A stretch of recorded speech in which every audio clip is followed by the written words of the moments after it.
গভর্নমেন্টটা এই ঘটনাগুলি নিয়ে যেরকম আচরণ করেছে এটা হলো পলিটিক্যাল আচরণ করেছে।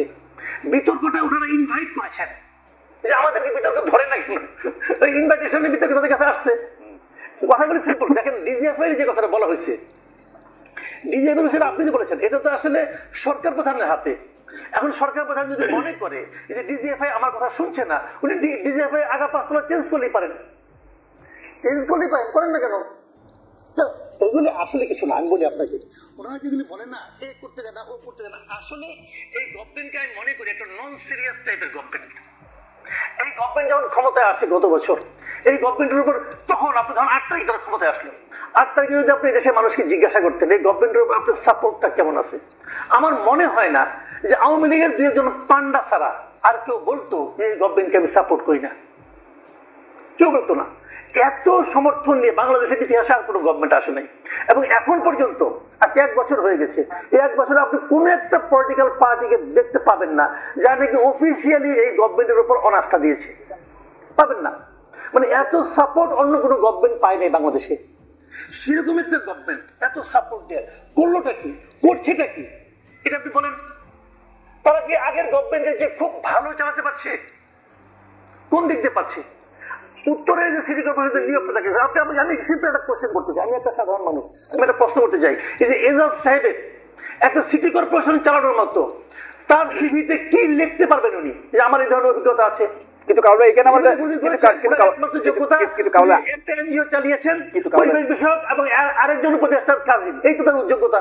কিন্তু কাউল ভাই, আমি আপনাকে একটু এখানে প্রশ্ন করতে চাই, আমরা যারা সিটি কর্পোরেশনের মেয়র যাদেরকে দেখেছি তাদের কি যোগ্যতা কোথায় ছিল 2-4টা চুরি বাটপারি করা ছাড়া? শুনেন, সিটি কর্পোরেশনে আমি ধরে নিচ্ছি হাইপোথেটিক্যালি তাদের কোনো যোগ্যতা ছিল না, আমি ধরে নিচ্ছি। সাহেব ধরেন অথবা আতিক সাহেব ধরেন, ধরে নিচ্ছে চোর বাটপার সব ঠিক আছে, কিন্তু তারপরেও তারা একটা সিস্টেমের মধ্যে দিয়ে আসছে। সিস্টেমটা কি? জনগণের ভোট দিয়ে আসছে অথবা ভোটের নামে নাটক করে আসছে, যাই হোক একটা সিস্টেমে তো আসছে। উনি আসছেন কিসের মাধ্যমে এটা বুঝান না রে ভাই? উনি কিসের মাধ্যমে আসছে? উপদেষ্টা পরিষদ সজীব ভাইয়ের চিঠির মাধ্যমে আসছে। ওকে, আসতে পারে, আমার কোনো সমস্যা নাই। আসিফ মাহমুদ সজীব ভাইয়ের চিঠির মাধ্যমে আসছে। তখন আমি আসিফ মাহমুদ সজীব ভাইকে জিজ্ঞাসা করবো যে এত লোক থাকতে আপনি ওনাকে নির্বাচন করলেন কোন যোগ্যতায়, কি দেখে? আপনার সাথে তার খাতির আছে? সে আপনার দস্ত লাগে? ব্যাপারটা কি বুঝান আমার ভাই? এখন আমি কি বুঝতে চাইতে পারবো না? কিন্তু কামাল ভাই ব্যাখ্যা পাচ্ছেন না বলতে আপনি? কিন্তু কামাল ভাই, যদি এখন ডক্টর ইউনূস আসিফ মোহাম্মদ সজীব ভাইকে বলেন যে আমরা উপদেষ্টা পরিষদের সিদ্ধান্ত নিছি, তুমি এজাজকে নিয়োগ দিবা, ও রেজওয়ানার ভাই, ওকে নিয়োগ দাও, ওকে একটা চিঠি দিয়ে নিয়োগ দাও, তা আসিফ মোহাম্মদ সজীব ভাই আর কি করবে? সেক্ষেত্রে আমি ডক্টর ইউনূসকে বলি এই কথা আসিফ মোহাম্মদ সজীব বলুক। বলছে তো আমাকে কালকে অনুষ্ঠানে অন রেকর্ড বলছে, সে বলছে যে বলে থাকে অন রেকর্ড বলছে, অন রেকর্ড বলে থাকে।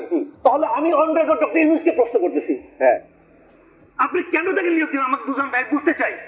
আপনি যে আমার দণ্ডমুণ্ডের কর্তা হিসেবে একজন লোককে বসাই দিলেন যার নামে হিজবুত তাহরীরের সঙ্গে সংশ্লিষ্টতার অভিযোগ উঠেছে, তাকে আমরা কেন বসালেন? কোন যোগ্যতায় বসালেন? আমি আপনাকে প্রশ্ন করতে চাই। ডক্টর ইউনূস তো প্রশ্নের উঠছে না, অফকোর্স পৃথিবীর কেউ প্রশ্নের উঠছে না। আমি প্রশ্ন করতে চাই একজন নাগরিক হিসেবে, এই প্রশ্নের জবাব যদি না দিতে পারে তাহলে ভাববো উনিও দুর্নীতি করছেন।